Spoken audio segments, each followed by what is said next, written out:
नमस्कार दोस्तों, कैसे हैं आप लोग। ये दूसरा पार्ट है, चैप्टर 4 पढ़ा रहा हूं मैं आपको एनसीईआरटी क्लास 8 हिस्ट्री का। शुरुआत कहां से करेंगे? How did colonial rule affect India. Colonial rule ने इंडिया को किस तरीके से अफेक्ट किया, ये एक बहुत बड़ी डिबेट रही है दोस्तों। ये जो कॉलोनियल रूलर्स थे, इन्होंने इंडिया की इकोनॉमी को तोड़ के रख दिया। सबसे पहले तो देखते हैं कि इन कॉलोनियल रूल के दौरान ट्राइबल चीफ को क्या हुआ। आगे बढ़ने से पहले दोस्तों लाइक का बटन जरूर दबा दीजिए। अगर आपको मेरी वीडियोस की अपडेट नहीं मिल रही, कभी कभी जब मैं 2 से ज्यादा वीडियोस, अक्सर कर मैं रोज ही 2 से ज्यादा वीडियोस डालता हूं, 3 वीडियो से 4 वीडियोस डालता हूं, तो मैक्सिमम 2 वीडियोस की नोटिफिकेशन यूट्यूब भेजता है, बाकी की नोटिफिकेशन नहीं भेजता है। तो अगर आप सारी वीडियोस की नोटिफिकेशन चाहते हैं तो नीचे टेलीग्राम ग्रुप का लिंक दिया हुआ, आप उसको ज्वाइन कर लीजिए, उसमें मैं वीडियोस डाल देता हूं। साथ साथ मेरे साथ जुड़ने के लिए, बातें करने के लिए आप इंस्टाग्राम पे भी मुझे फॉलो कर सकते हैं, वहां पे मुझे मैसेज कर सकते हैं। अब देखिए, जब ब्रिटिशर्स आए उससे पहले एक सोशल ऑर्डर था। उस सोशल ऑर्डर में जो ट्राइबल चीफ थे ना, वो सबसे इंपॉर्टेंट लोग थे। ये ट्राइबल चीफ, देखिए जो ट्राइबल सिस्टम था वो क्लैन आधारित था।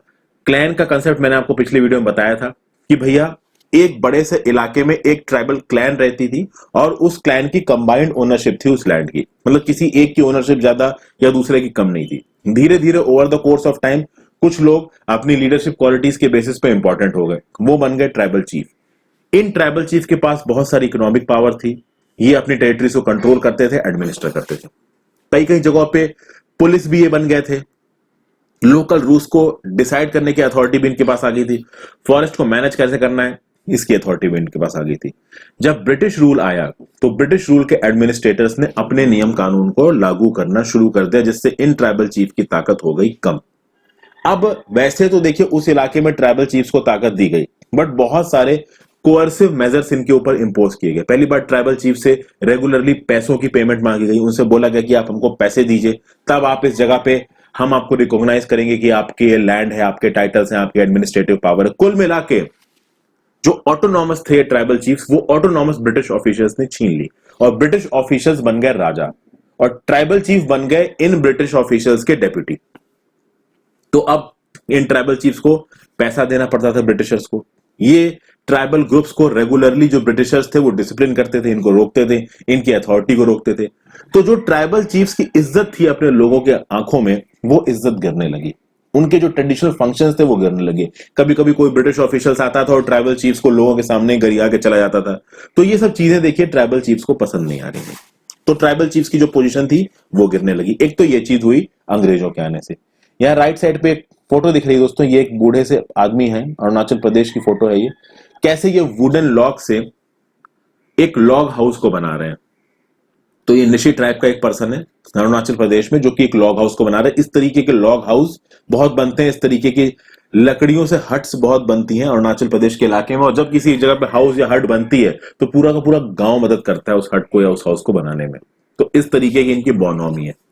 आगे देखते हैं शिफ्टिंग कल्टीवेटर्स को क्या हुआ ब्रिटेन के राज में। देखिए ब्रिटिशर्स, मैंने आपको पिछले वीडियो में बनाया था कि जो लोग रेगुलरली ऑन द मूव है, जो लोग सेटल थे, जैसे संथल सेटल्स थे, ओराओं सेटल्स थे, तो सेटल कम्युनिटी अंग्रेजों को सिविलाइज लगती थी। और जो लोग ऑन द मूव थे वो ब्रिटिशर्स को सिविलाइज नहीं लगते थे, वाइल्ड लगते थे, अनकंफर्टेबल लगते थे वो ब्रिटिशर्स को। क्योंकि जो लोग रेगुलरली ऑन द मूव है उनका कोई फिक्स्ड होम नहीं होगा, उनकी कोई एक फिक्स्ड जगह नहीं होगी। और जब कोई एक फिक्स्ड जगह नहीं होगी तो जो ब्रिटेन के एडमिनिस्ट्रेटर्स आए थे वो कोई लैंड रेवेन्यू सिस्टम को फिक्स नहीं कर पाएंगे। यहां देखिए ये कुछ लेडीज काम कर रही है, भील वुमेन है। ये कर क्या रही है कि पेड़ों को काटने के बाद ये जमीन को प्रिपेयर कर रही है और इसी जमीन पे खेती बाड़ी की जाएगी। आज की डेट में भी शिफ्टिंग कल्टीवेशन गुजरात के बहुत से इलाकों में होता है, नॉर्थ ईस्ट में भी लिमिटेड तरीके पे होता है। अब तो लैंड ही नहीं बचा है नॉर्थ ईस्ट में, तो क्या ही होगा।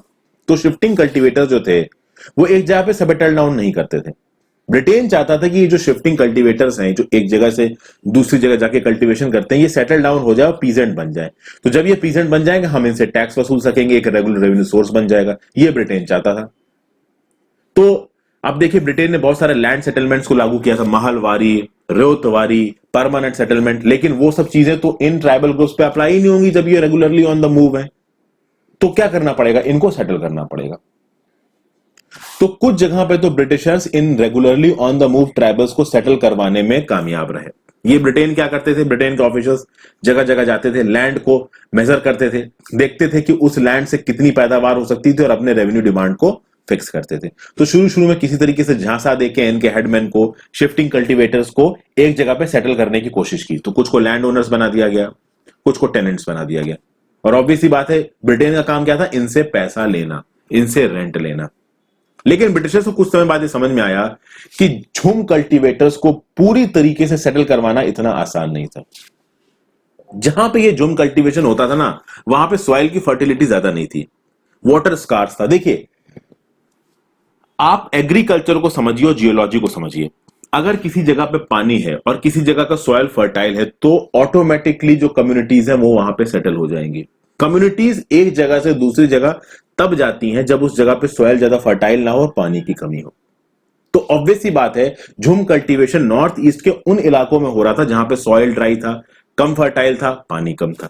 तो अगर ऐसी जगह पे आप कम्युनिटीज को सेटल करने की कोशिश करोगे और प्लाऊ कल्टीवेशन के ऊपर जाओगे, प्लाऊ कल्टीवेशन मतलब जो खेतों को जोत के एग्रीकल्चर किया जाता था, तो वो सक्सेसफुल होने वाला नहीं है। ठीक है, तो झूम कल्टीवेटर्स को जबरदस्ती सेटल कराया गया।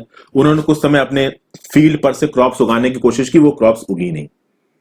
तो एट द एंड बहुत सारे झूम कल्टीवेटर्स ये बोलने लगे कि नहीं भैया, हम तो अपने नॉर्थ ईस्ट इंडिया में अपनी एंशिएंट प्रैक्टिसेस को ही फॉलो करेंगे। हमारी ट्रेडिशनल प्रैक्टिसेस है एक जगह से दूसरी जगह जाना और शिफ्टिंग कल्टीवेशन करना, ये हम करेंगे। बहुत सारे प्रोटेस्ट होने लगे, कुछ जगहों पे झड़प भी हो गई। ब्रिटेन को समझ में आया कि भैया इनको शिफ्टिंग कल्टीवेशन करने दो limited parts of the forest में। तो पहले ये बहुत बड़े इलाके में घूम सकते थे, ब्रिटेन ने इनके एरिया ऑफ मूवमेंट को लिमिटेड कर दिया। ब्रिटेन ने बोला कि ठीक है, आप झूम कल्टीवेशन करिए बट एक लिमिटेड एरिया में करिए। ये सब बातें हुई। आप समझ ही सकते हैं कैसे शिफ्टिंग कल्टीवेशन को रोकना ब्रिटेन के इंटरेस्ट में था। अब यहां पे समझिए, फर्स्ट ऑफ ऑल आप समझिए स्लीपर क्या होता है। The horizontal plank of wood on which the railway lines are laid. सबसे पहले देखिए स्लीपर क्या होता है, उससे आपको समझ में आएगा कि ब्रिटेन की वुड की रिक्वायरमेंट्स इतनी क्यों थी। अब इस इमेज को देखिए दोस्तों, आपको एक रेलवे लाइन दिख रही है। ये रेलवे लाइन बिछी किसके ऊपर है? नीचे तो गिट्टियां दिख रही हैं। ये रेलवे लाइन किसके ऊपर बिछी नजर आ रही है पता है दोस्तों? ये वुडन प्लैंक्स हैं। और ये वुडन प्लैंक्स का बंडल आपको राइट साइड में दिख रहा है इस इमेज में। तो इन वुडन प्लैंक्स को जरूरत थी अंग्रेजों को रेलवेज को सेट करने के लिए, और इन वुडन प्लैंक्स को बनाने के लिए लकड़ी की जरूरत थी। लकड़ी कहां से आएगी? जंगलों से आएगी। तो जब जंगल में पहुंचेंगे अंग्रेज तो फॉरेस्ट लॉज आएंगे, और जब फॉरेस्ट लॉज आएंगे तो ऑटोमेटिकली वो लोग जो जंगलों के इलाके में रहते हैं उनके राइट्स अफेक्ट होंगे। तो ट्राइबल ग्रुप्स के जो लाइवलीहुड था, ट्राइबल ग्रुप्स की जो लाइफ थी वो जंगलों के साथ जुड़ी हुई थी। तो any change in forest laws will have considerable effect on tribal lifes. Britain ने क्या किया? सारे फॉरेस्ट को कब्जाने की कोशिश की, और उन्होंने बोला कि ये जो फॉरेस्ट है ना, ये ब्रिटेन की प्रॉपर्टी है, और फॉरेस्ट का इस्तेमाल ब्रिटेन के यानी कि ईस्ट इंडिया कंपनी की परमिशन से ही होगा। ये चीज क्या इन झूम कल्टीवेटर्स को, क्या इन ट्राइब्स को समझ में आएगी? नहीं समझ में आएगी। वो तो भैया हजारों साल से उन फॉरेस्ट में रह रहे हैं, तो वो तो बोलेंगे भाई हम तो हमेशा से यहां रह रहे हैं, तुम कौन हो, तुम एकदम से आके फॉरेस्ट पे कब्जाने लगे। ब्रिटेन ने क्या बोला? Reserve forest. रिजर्व फॉरेस्ट मतलब कि ये फॉरेस्ट रिजर्व है, इनका इस्तेमाल केवल लकड़ी काट के टिम्बर लाने के लिए होगा, और इन टिम्बर से स्लीपर बनाए जाएंगे, वो जो रेलवे लाइंस मैंने अभी आपको दिखाई। तो इन फॉरेस्ट में जो झूम कल्टीवेटर्स ट्राइबल करते थे, जगह जगह घूम पे फ्रूट्स उगाते थे, एनिमल्स को हंट करते थे, पेड़ों को काट के वहां पे कल्टीवेशन करते थे, इस सब चीजों को रोकना शुरू कर दिया ब्रिटेन ने, इंग्लिश ईस्ट इंडिया कंपनी ने। अब इस केस में झूम कल्टीवेटर्स कैसे रहेंगे? तो वो दूसरी जगह पे जाने लगे लाइवलीहुड के लिए, वो जगहों को छोड़ने लगे। तो जिन जगहों पे ये ट्राइबल्स हजारों साल से शिफ्टिंग कल्टीवेशन कर रहे थे, घूम रहे थे, वहां पे एकदम से ब्रिटेन आके बोलेगा तुम यहां पे शिफ्टिंग कल्टीवेशन नहीं कर सकते, ये इलाका हमारा है, यहाँ के पेड़ की लकड़ी हमारी है, हमको इसे रेलवेज बनाने में इस्तेमाल करना है। ये शिफ्टिंग कल्टीवेटर्स क्या बोलेंगे कि चलो भैया हम चलते हैं। कुछ हद तक तो शिफ्टिंग कल्टीवेटर्स में एक रेजिस्टेंस दिया। एक लिमिट के बाद उनको समझ में आया कि ब्रिटेन बहुत ताकतवर है, इनके पास एक बहुत बड़ी ताकतवर आर्मी है, पावरफुल आर्मी, तो हम इसके साथ टक्कर नहीं ले पाएंगे, यहां से निकलते हैं। तो ये लोग चले गए। जब ये ट्राइबल पीपल अपनी जगह को छोड़ के जाने लगे तो ब्रिटेन को समझ में आया कि भैया हमारे पास तो प्रॉब्लम हो गई। ये जो टिम्बर रिसोर्सेज हैं फॉरेस्ट को, इनको यूटिलाइज करने के लिए भी तो पेड़ काटने की जरूरत है, और उस समय पे कोई टेक्नोलॉजी तो एडवांस हुई नहीं थी कि आराम से मशीनें हैं और उनसे पेड़ काट दिया। आज तो पेड़ कट जाते हैं मशीनों के दम पे, उस समय तो पेड़ भैया कुल्हाड़ी से काटे जाते थे, और कुल्हाड़ी से काटेगा कौन? ये ट्राइबल्स, और ट्राइबल्स तो छोड़ के जाने लगे। तो भैया कहां से पेड़ काटोगे? और फिर पेड़ काटने के बाद जो वो वुडन लॉग्स हैं उनको फैक्ट्री तक कौन लेके जाएगा जिससे स्लीपर्स बनाए जा सके? तो कॉलोनियल ऑफिशियल्स को समझ में आया कि भाई कुछ तो करना पड़ेगा, और उन्होंने क्या बोला? उन्होंने बोला कि देखिए झूम कल्टीवेटर्स हम आपको कुछ लैंड दे देंगे फॉरेस्ट में, स्मॉल पैचेस ऑफ लैंड आपको दे दिए जाएंगे, आपको ये परमिशन रहेगी कि आप उन लैंड्स को कल्टीवेट कर सकते हो, लेकिन उसके बदले में आप में से बहुत सारे लोग हमारे इस टिम्बर को काटने में, इन पेड़ों को काटने में और इनको वुडन फैक्ट्रीज तक पहुंचने में हमारी मदद करेंगे, और इसके लिए हम आपको पैसा भी देंगे, बट पैसा बहुत लिमिटेड होगा। तो यहां पे कॉलोनियल अथॉरिटी ने एक तरीके का निगोशिएशन कर लिया। उन्होंने झुम कल्टीवेटर से बोला कि ठीक है, आपके इन फॉरेस्ट में इतना जमीन आपकी, आप यहां पे अपना शिफ्टिंग कल्टीवेशन कर सकते हैं, और बाकी जो जमीन पे फॉरेस्ट है उनको काटने में आप हमारी मदद करेंगे, उसके बदले में हम आपको पैसा भी देंगे। पैसा बहुत कम होता था, ठीक है। तो आप देखोगे फॉरेस्ट डिपार्टमेंट बनाए गए, और उन फॉरेस्ट डिपार्टमेंट के अंदर फॉरेस्ट विलेजेस बनाए गए, और उन फॉरेस्ट विलेजेस से इन चीफ लेबर का रिक्रूटमेंट होता था। ये चीफ लेबर जा जाके पेड़ काटते थे। अब यहां पे 1930s में जो वेरियर एल्विन थे, ये ब्रिटिश एंथ्रोपोलॉजिस्ट थे, बैगा नाम का एक ट्राइबल ग्रुप था सेंट्रल इंडिया में, उसके साथ जाके ये रहे थे। उनकी कस्टम्स और प्रैक्टिसेस को इन्होंने नोट किया था।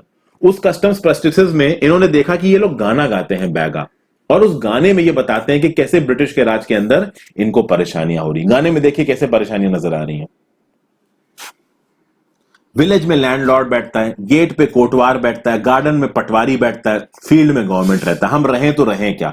अपना कैटल टैक्स भरने के लिए हमें अपनी काऊ बेचनी पड़ती है, तो मतलब कैटल टैक्स भरने के लिए हमें अपने जानवर बेचने पड़ते हैं। फॉरेस्ट टैक्स के लिए हमें अपनी बफेलो बेचनी पड़ती है, भैंस बेचनी पड़ती है। लैंड टैक्स भरने के लिए हमें अपनी बुलक बेचनी पड़ती है, वो बुलक जिसके दम पे हम खेती करते हैं। हम खाना कहां से खाएं? इस लैंड ऑफ इंग्लिश ने हमें बर्बाद कर दिया, इस अंग्रेजों के राज ने हमें बर्बाद कर दिया। तो आप देख सकते हो कि इन ट्राइबल ग्रुप्स के अंदर अब अंग्रेजी राज के खिलाफ एक फीलिंग आने लगी थी। कॉलोनियल फॉरेस्ट लॉज इन ट्राइबल ग्रुप्स को समझ में नहीं आ रहे थे, तो कुछ समय बाद ट्राइबल्स ने डिसओबे करना शुरू कर दिया इन रूल्स को। अब देखिए, कुछ समय बाद ये जो ट्राइबल्स हैं रूल्स नहीं मानेंगे और ओपन रिबेलियन डिक्लेयर कर देंगे। इस तरीके के रिबेलियन आपको आसाम में देखने को मिलेंगे 1906 में, जिसका नाम था सोंग्राम संगमा। 1930 में फॉरेस्ट सत्याग्रह हुआ था सेंट्रल प्रोविंसेस में, हालांकि वो फॉरेस्ट सत्याग्रह महात्मा गांधी जी के सिद्धांतों पर था। फिर ट्रेड में भी प्रॉब्लम थी दोस्तों। 19th सेंचुरी के दौरान ट्राइबल जो ग्रुप्स थे, जैसा कि मैंने आपको पिछले वीडियो में बताया, ट्रेडर्स और मनी लेंडर्स के जाल में फंस गए। ये ट्रेडर्स और मनी लेंडर्स फॉरेस्ट में पहुंचे। ये ट्रेडर्स और मनी लेंडर्स को अंग्रेजों का सपोर्ट था। ये फॉरेस्ट में जाते थे, तो ट्रेडर क्या करता था? फॉरेस्ट में जाके चीजों को महंगा बेचता था, फिर उन्हीं फॉरेस्ट से वो चीजों को सस्ता खरीदता था और दूसरी जगह पे जाके महंगा बेचता था। जैसे सिल्क का एग्जांपल ले लीजिए। 18th सेंचुरी में जो इंडियन सिल्क था, उसकी डिमांड यूरोपियन मार्केट में बहुत ज्यादा थी, क्योंकि इंडियन सिल्क हाई क्वालिटी का था। तो भैया एक्सपोर्ट को बढ़ाने की बात हो रही थी। तो एक्सपोर्ट को बढ़ाने के लिए ईस्ट इंडिया कंपनी ने सोचा कि इंडिया में सिल्क प्रोडक्शन को बढ़ाते हैं। तो सिल्क प्रोडक्शन को कहां पे बढ़ाया गया? झारखंड में।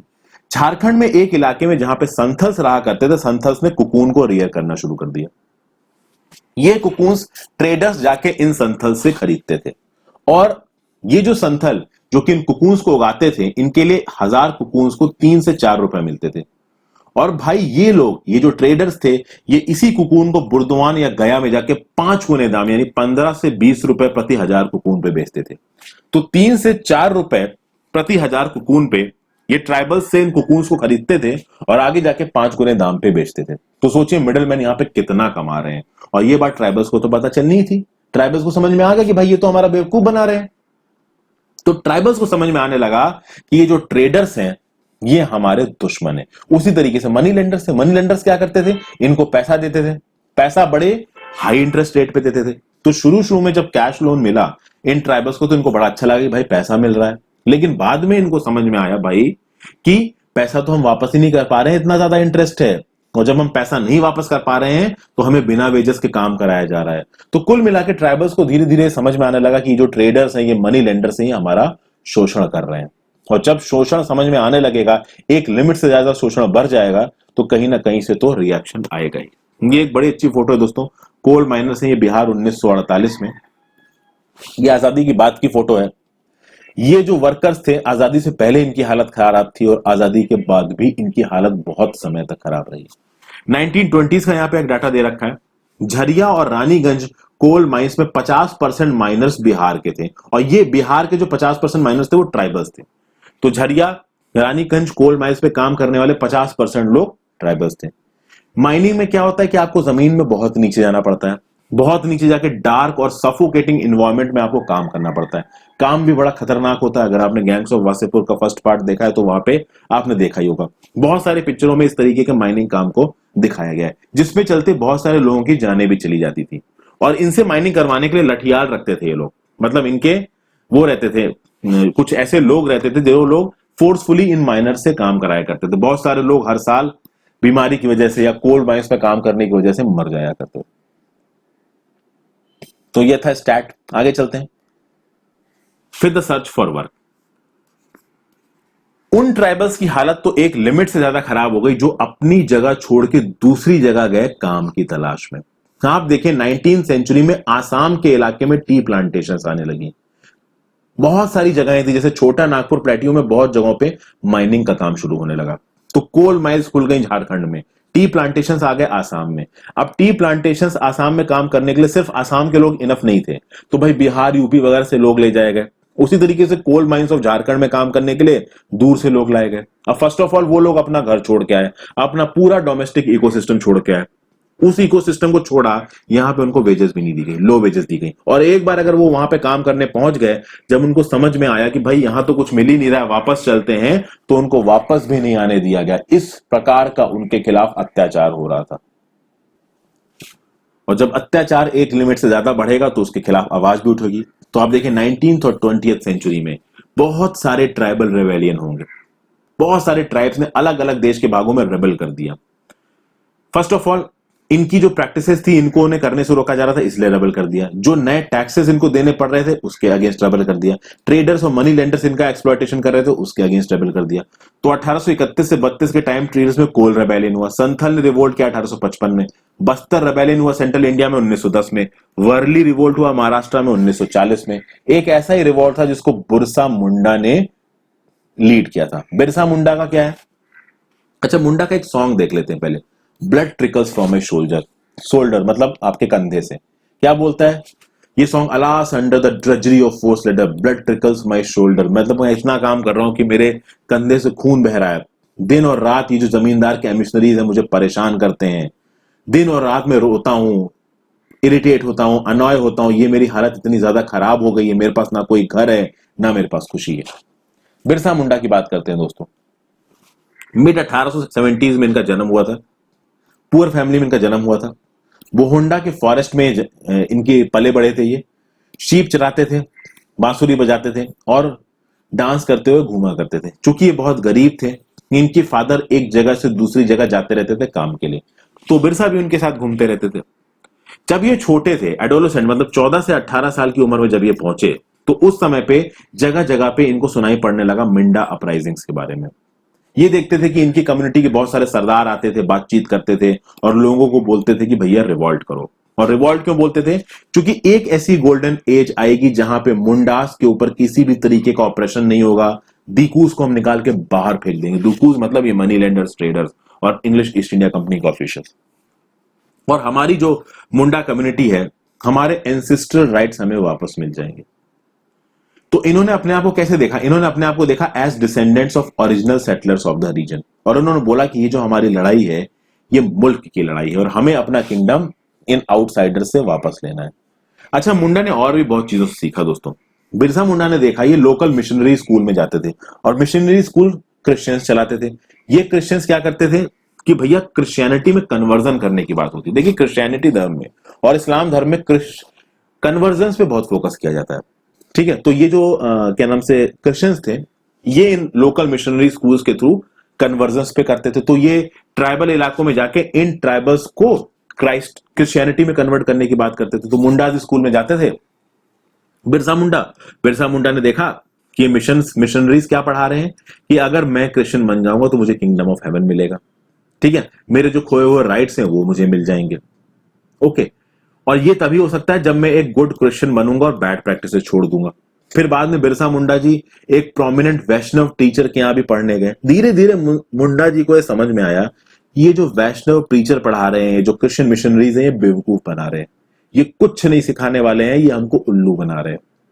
तो बहुत सारे आइडियाज के टच में आए बिरसा और एंड में बिरसा को पता चला कि प्रॉब्लम हमारी ट्राइबल सोसाइटी में है। हमारी ट्राइबल सोसाइटी की जो थॉट प्रोसेस है वो अभी इवॉल्व नहीं हुई है। उस थॉट प्रोसेस को इवॉल्व करने की जरूरत है, क्योंकि बिरसा मुंडा अब तक ये समझ गए थे कि जो मिशनरीज की थॉट प्रोसेस है, ये जो वैष्णव टीचर्स हैं, जो बाकी फेथ्स हैं, उनकी थॉट प्रोसेस जितनी रिफॉर्म हो चुकी है उतनी ही हमें अपनी ट्राइबल थॉट प्रोसेसेस को रिफॉर्म करना पड़ेगा। तो मुंडा ने बोला कि मुंडास को शराब पीना छोड़ना पड़ेगा, साफ सफाई से रहना पड़ेगा, विच क्राफ्ट और सॉर्सरी, ये जो कुछ आते थे ना कि भाई हम आत्मा को बुला के ये करेंगे, इस तरह की उल्टी सीधी चीजों को बंद करना पड़ेगा।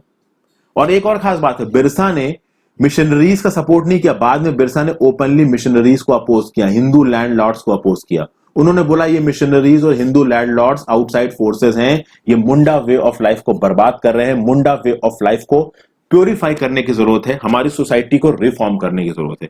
एक इंटेलेक्चुअल की तरफ बिरसा मुंडा सामने आए। उस समय की ट्राइबल सोसाइटी में इस लेवल की थिंकिंग लाना बहुत मुश्किल था। बिरसा मुंडा के अंदर ये थिंकिंग आई, इसलिए बिरसा मुंडा लीडर बन पाए उस समय पे मुंडास के। ठीक है, तो 1895 में बिरसा मुंडा ने अपने फॉलोअर्स से कहा कि हमें अपने पुराने पास्ट को लेके आना है।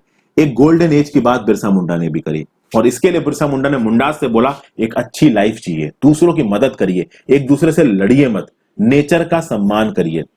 ये सब जो दारू पीना और उल्टी सीधी तरीके के काम है, विच क्राफ्ट, सॉर्सरी करना, भूत प्रेत वाले, भूत पिशाच को बुलाने वाले काम, इन सब चीजों को बंद करिए।